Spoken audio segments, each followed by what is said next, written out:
Hi, we were all over the map in the 2010s. So welcome back to the Potato Museum show.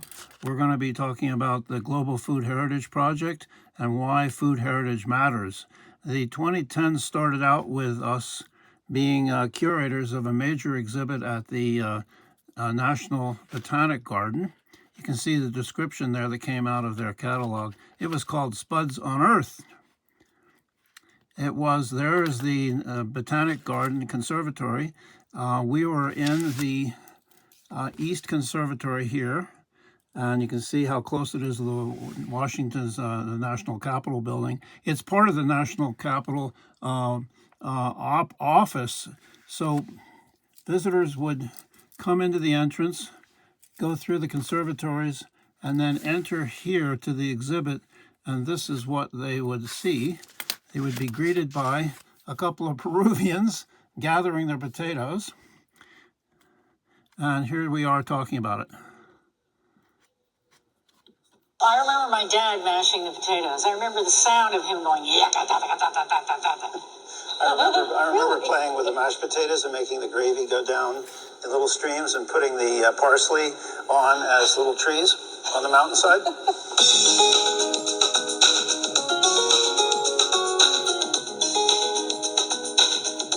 Well, it was 1975, and there was an article about all the world's museums, and of all those 20,000 at the time, there were none devoted to the potato.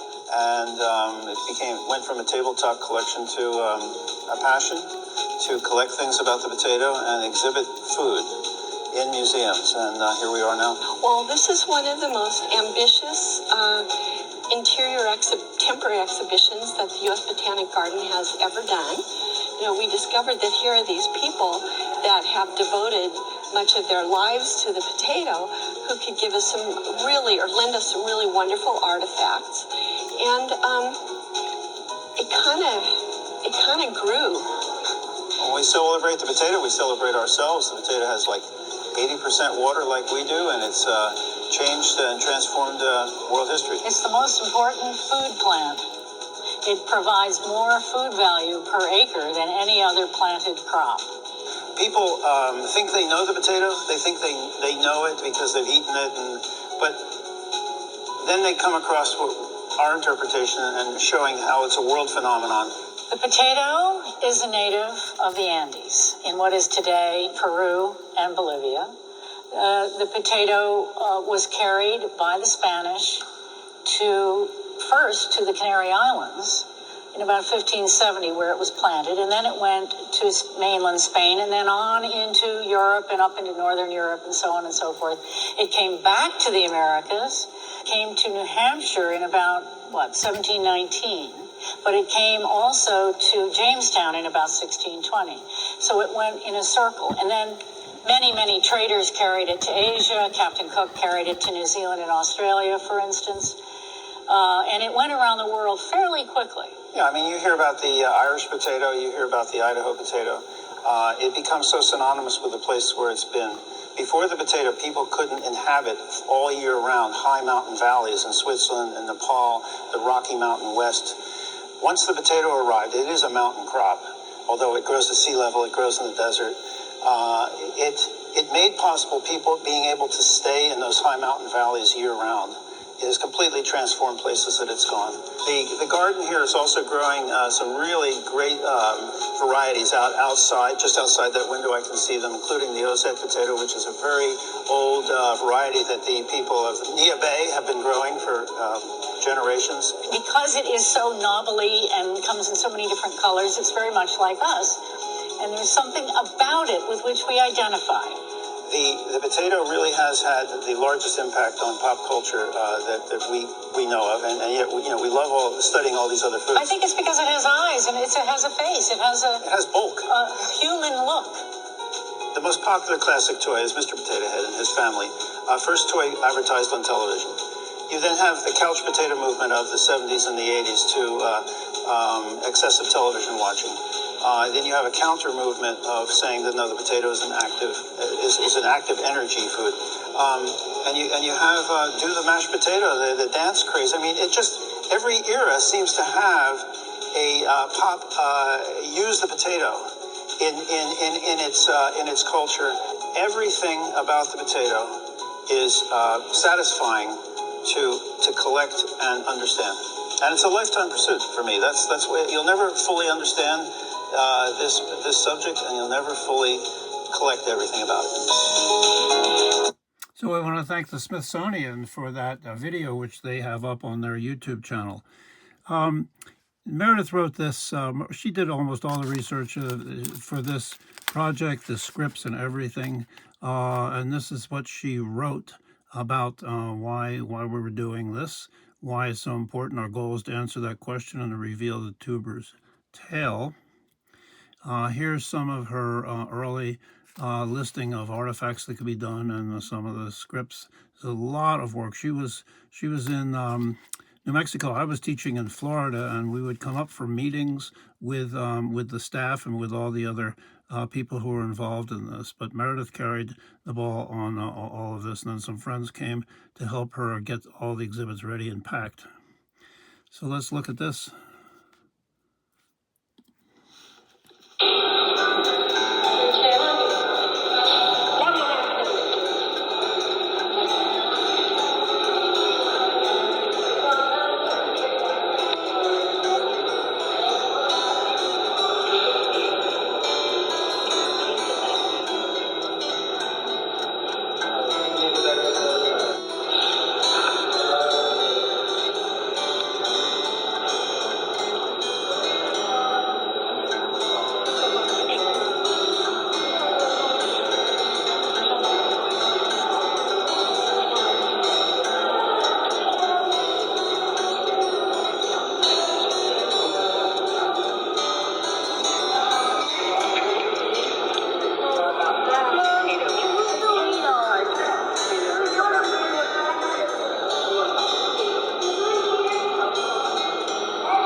So yeah, it was a little loud, but you can see the acoustics were in that big conservatory, and lots of people reacting to the exhibit. Here's some other scenes, other parts of the collection and the exhibit.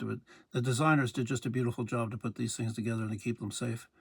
I can see how well done that was. And again, all this was packed up with Meredith's supervision. It was in collection in New Mexico and then sent over to them. And then they put it together, their designers and all that. And we came in for the opening. The original idea was to have a kind of, well, we did have a couch, and people could watch some videos of famous scenes of the potato in movies and listen to it. Our friend Jeffrey Allen Price had this idea to do, but it didn't work out, so we just had the couch and the TV and some screens. The people at Michigan State originated, I guess this is the idea for this exhibit, when they wanted to present some of their work with the Potato Genome Project, which you can get links to at the end of this show. But they came up with this great idea of being able to show the potato in a aeroponic way, so people could uncover the black cloth and see potatoes growing, which was really cool.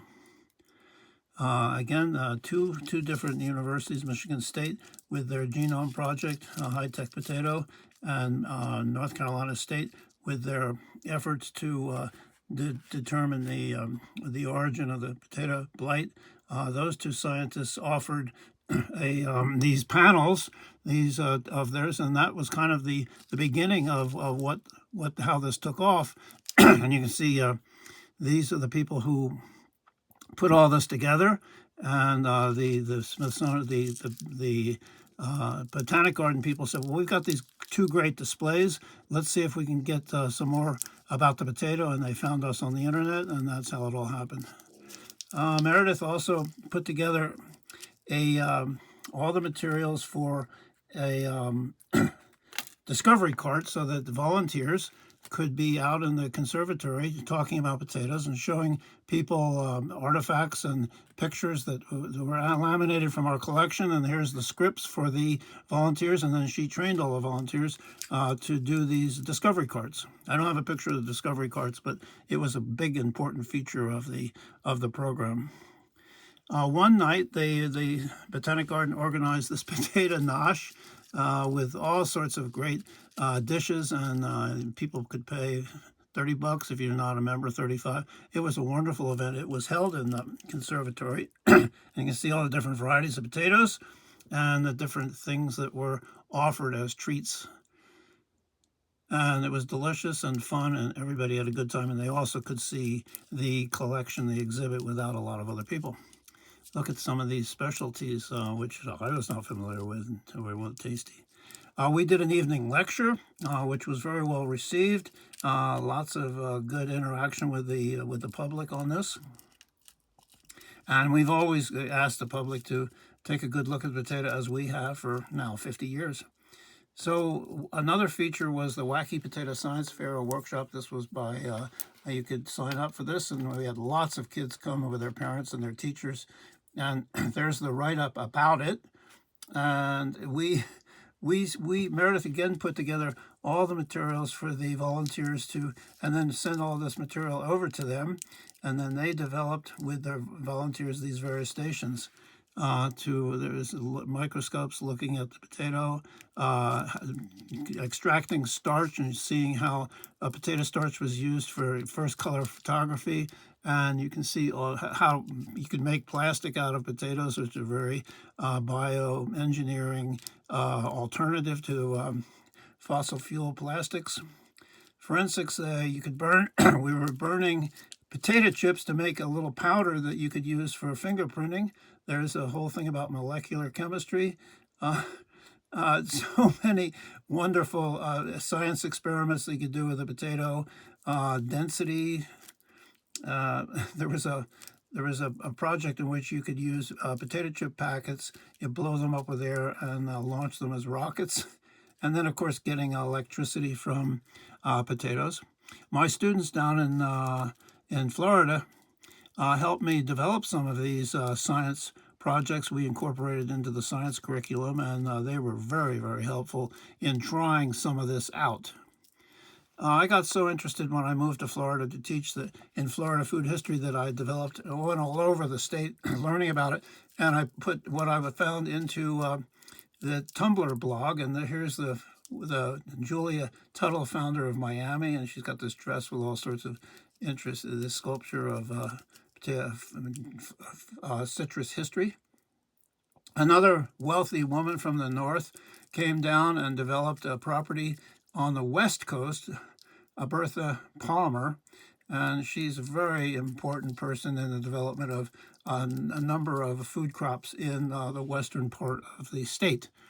Most people don't know that St. Petersburg used to grow pineapples. Florida was a pineapple producer. And this place, Ted Peters smoked fish, was a favorite of ours in St. Petersburg. And they were smoking fish the old-fashioned way. It was just a wonderful experience. And many, many generations have enjoyed this place. And I started collecting all sorts of images and artifacts about Florida food.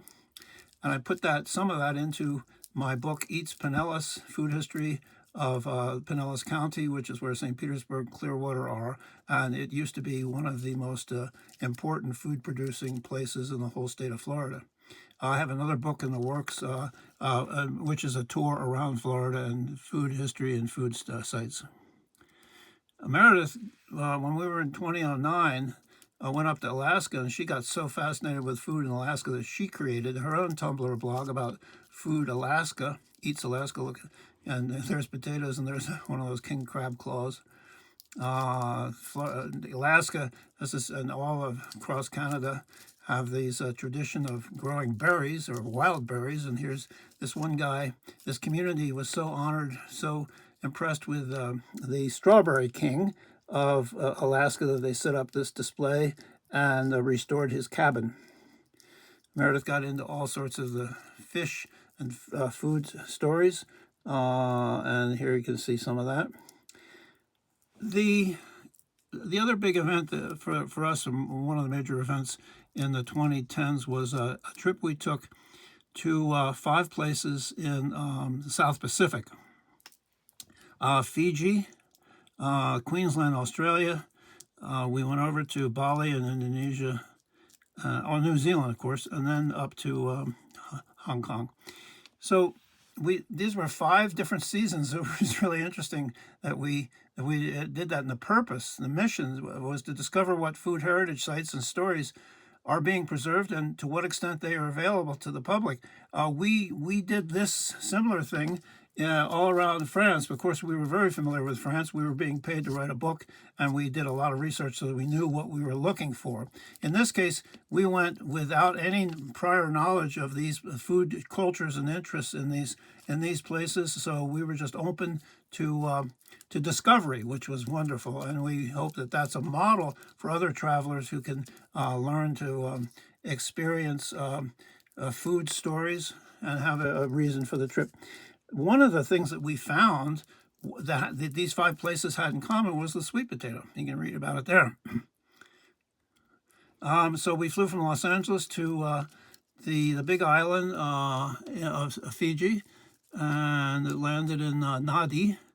And one of the first things that we had to eat was Indian curries. You can see these guys were in the market there, and they have their potatoes and sweet potatoes and all their spices. The reason that so many Fijians have Indian ancestry is that the British colonialists brought over workers to do the hard work of the sugarcane, and many of them stayed. So in order to get a sense of what was going on, I left the small town of Nadi, where the airport is, and took this little van around the coast to the capital city of Suva.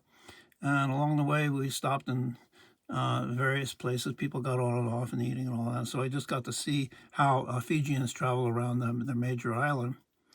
And while we were waiting, I was looking at the newspaper and finding out just the latest news about focused on some of the preservations they're trying to do and make some of their farming more sustainable.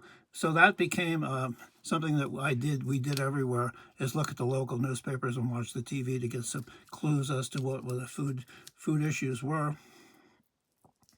One of the popular things in the capital city, or I guess maybe much of the country, is cakes, I found out.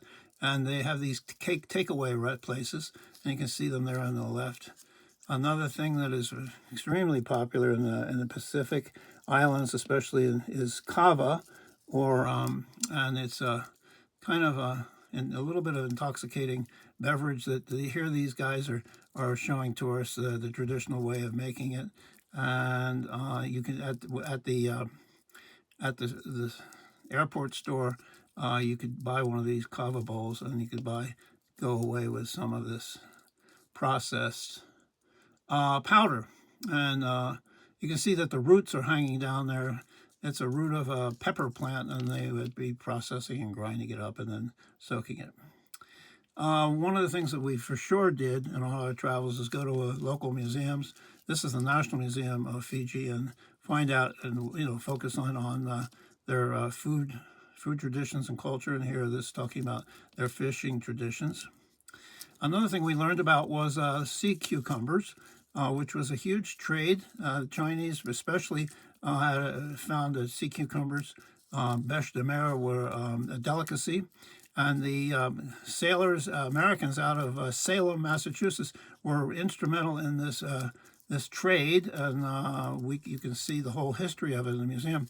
And here's a book written by Nancy Shoemaker, which is recalling Americans in 19th century Fiji, and the title is Pursuing Respect in the Cannibal Isles. The Cannibal Isles were because they got that nickname, unfortunately, because some of the tribal traditions were to actually consume the body or body parts of a defeated enemy, and the ruler at the time, I guess, was too delicate to eat the flesh for this hand. So they developed these special forks, cannibal forks, and you can see a photo of one of them. So back at the airport, ready to go. We were there for about 24 hours. You know, you could buy the Fiji water, which is not local around the world. Look at the potato chips. Of course, we're always on the lookout for that kind of thing. And then, of course, you could buy replicas of the cannibal forks. So we flew from Fiji to Auckland, North Island, New Zealand. This is how we stayed. We rented one of these vans. You could sleep in them, you could cook in them, all that. And we had a fabulous time in New Zealand. Again, we realized that sweet potatoes are a very important crop in New Zealand, as they were all the places that we went. Kumara. And this is one of my favorite pictures that I have, but it's not a very good reproduction of it. This is a community feast by the Maori, a community sweet potato feast, and they take them out of these barns or these cellars where they store the sweet potatoes after they've been harvested. Now, potatoes were introduced by the Europeans. The sweet potatoes have been there for years. Once the potatoes were introduced, they were easier to grow. They had no rituals associated with them, so the potatoes started to take over from sweet potatoes. And unfortunately, they were so productive and they were so valuable that they led to what is known potato wars, also known as the Musket Wars, that you can read about. It's a very sad, very destructive time in Maori New Zealand history. This is something we learned about. There's certain places that have this geothermal power, these steam locations. You can no, let's go back. And so they have a tradition. The Maori have a tradition of these woven baskets, which they would put the food in, and then dip them into these and cook them in these pots. Another museum which has wonderful exhibits about the whole food traditions and the New Zealand history. You see a lot of those bags. So this is Rotorua, which is in the center of the North Island, and they have these it's very geothermic active area. It has been, so the people in the community would steam cook in this community hole, I guess you would call it, thermal hole. And then tourist attraction, they're doing the same thing over on the right, and people gather around and watching these foods being lowered in and cooked. And then everybody would gather around and eat all these things that have been cooked, including the pavlova. That was not boiled, but that's a wonderful cake that is shared, tradition is shared, or kind of a controversy between Australia and New Zealand. And then these are shows in which demonstrate Maori traditions. People get to practice the Maori tongue wagging, and this thing that they do with the twirling of some sort of a twirling thing. We also learned about a whitebait, which is a delicacy in the West Coast. These are juvenile fry of several native fish species that come in from the sea and come up the rivers to live, and the people net them. You see, they have a demonstration of this guy on the roof there of this one whitebait in, and they make them into fritters and all things, so it's quite a delicacy. Another thing that most people think about when they think about New Zealand is sheep, and here we enjoyed watching these sheepdogs rounding up the sheep into pens and moving them about. We also went to an agrorama show in New Zealand, which is all about their agriculture, and here was the pavilion in which they showed all the different breeds of sheep and showed how they shear them. And there's Meredith with a statue of one of the sheepdogs. The sheepdogs are just one of our most favorite things that we experienced down there. One of the specialties is oysters, and we went to several oyster farms and came away with a box one place. And here's Meredith eating oysters, and then she discovered that she's allergic to them, an adult onset allergy. So we were in, appropriately enough, a community called Puke, the Kiwi capital of the world. That's where we were headed to see about the Kiwis, but Meredith spent the night puking and doing other things, and I we didn't really get to see much about the Kiwi industry. The next morning she was fine. Speaking of puking and other things, North Island, New Zealand is famous for this highly decorated public restroom, and you can see the beautiful way that this Austrian New Zealand artist Hundertwasser, who lived nearby, had this public restroom decorated. Another unusual thing that actually I didn't expect to see anything about food was these glowworm caves.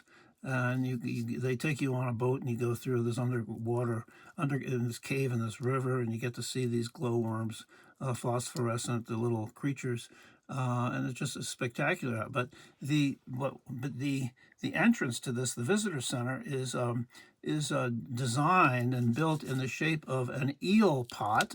Or eel trap. You can see one there, and inside, before the entrance, before you go down into the caves, there's a whole exhibit on the tradition, the Maori tradition of trapping and eating eels.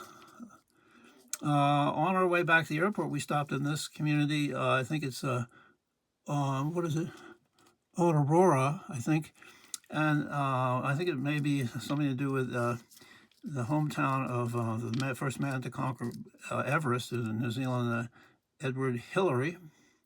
And they've made this is so spectacular. Any community could do this. This was kind of a walkway with these display cases, and each one of them has a different story to tell. Here's one about this cake that we were talking about, pavlova. And just about everything that was real New Zealand, especially food related, was in this own display case. Such an easy way to kind of have a community food museum. Very impressed with that. So then we went from New Zealand over to Queensland, Australia. This is the vehicle we rented and slept in, and there we are out on a barrier reef, scuba diving, or whatever you call snorkeling. That was one of the sort of the few non-food related activities that we did on this trip. Of course, we are always on the lookout for potatoes and potato growers, and they're over there up in the highlands above Cairns. And we didn't get down to the more southern part of Australia, where they grow a lot of more potatoes. You can see this one community is very proud of their potatoes. They have this big giant potato, and it was also the subject of a film, the Appleton Ladies Potato Race, which is kind of a fun film to see. Well, we did see very close by up in the Atherton Highlands up above Cairns, a very fertile area where they're growing bananas. They're growing peanuts.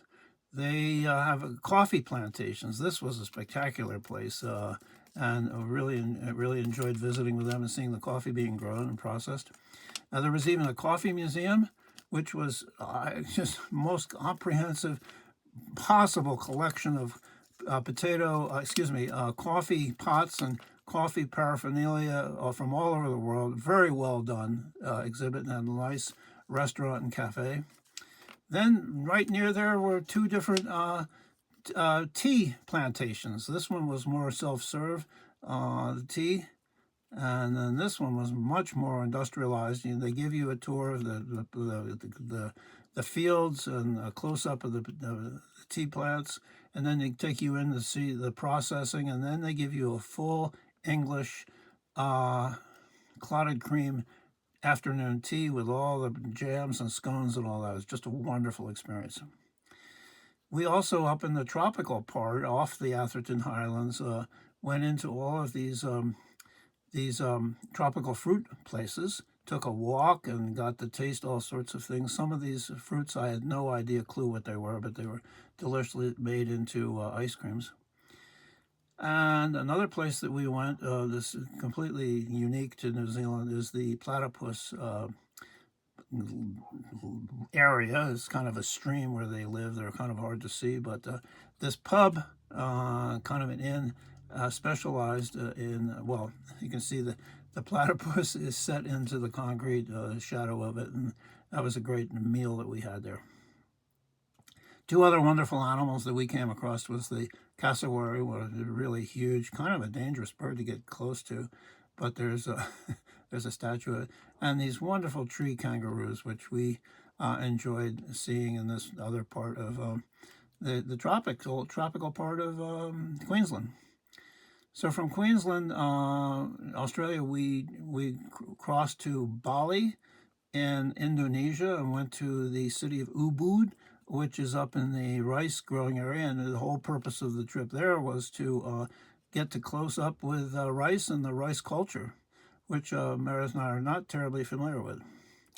So the couple of places we stayed, one of them had a room that literally overlooked a rice field, and then there was off the room was this viewing platform, a private viewing platform looking out over to this rice fields, and there you can see this family doing their hard work of planting rice.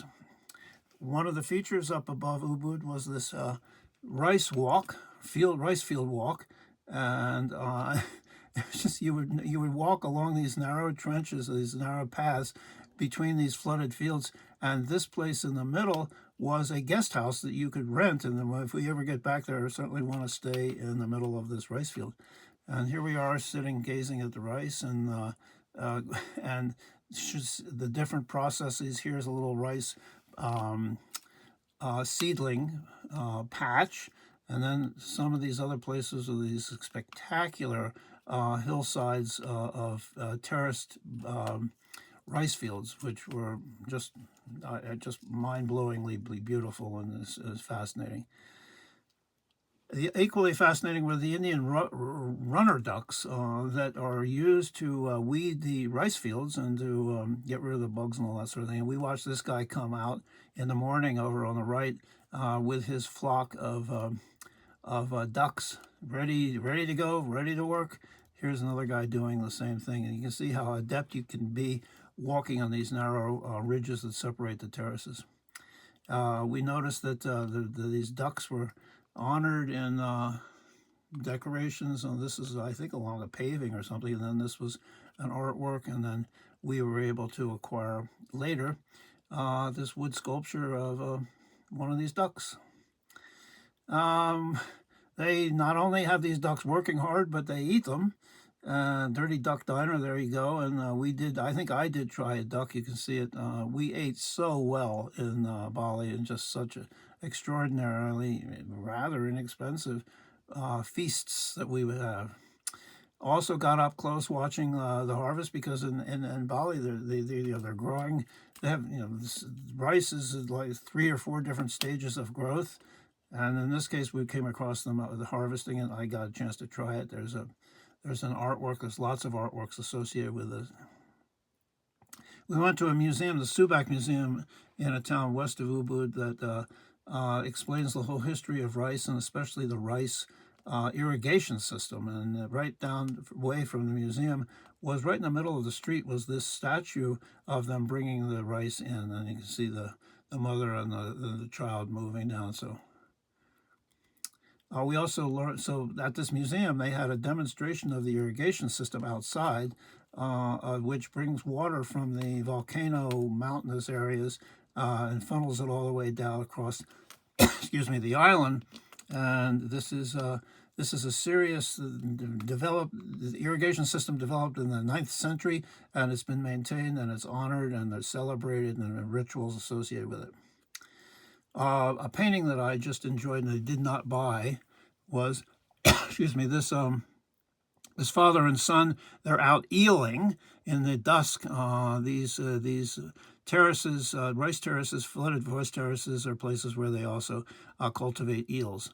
I didn't buy that. I wished I had, but I did buy this. We did buy this rice doll. It's of Dewey Sri, I think I'm pronouncing it right, who is the goddess of the rice cultivation, and have her. Excuse me. Then from Bali, Indonesia, we flew to Hong Kong. We had a 24-hour layover. The airport is on the island of what is it? Forgotten the name of the island. Lauton. And so it was suggested we go over to this this town on the west coast of it called Tai O, where the people live basically on houseboats and stilts and sort of the water. And they had a nice little museum which showed lots of traditions. I love this tea chest that they had. Here's some kids learning how to make these preserved eggs. There's a big thing of salt. So you can see some of the pictures of the way the people live on this little end of this island, a very, very end of the island, and Hong Kong. We enjoy markets wherever we go, and we try to eat. We ate in a very local restaurant. I'm not sure exactly what that pot was, but it was delicious. And watching what they were doing. And this woman's very carefully examining which fish this guy's going to get for her. You can see he had a lot of various containers with air bubbling to keep the fish specimens alive for customers. And this woman was, I don't know, she was cooking up all sorts of things on her little grill. There's those preserved eggs, and then some preserved salted fish that you could buy. There's the potatoes and sweet potatoes again. Some things we did recognize, some we didn't. But there's some of those eggs. We did recognize this guy, this Mao Zedong, leader of the Chinese Revolution, Communist Revolution, and here he is being depicted as just one of the people out there working in the fields with his sickle. It was unusual. I didn't expect to see references to him in modern China, but there he was. So when we got back to the States, Meredith and I were, well, this is a long one. Meredith and I did this book on the potato heads.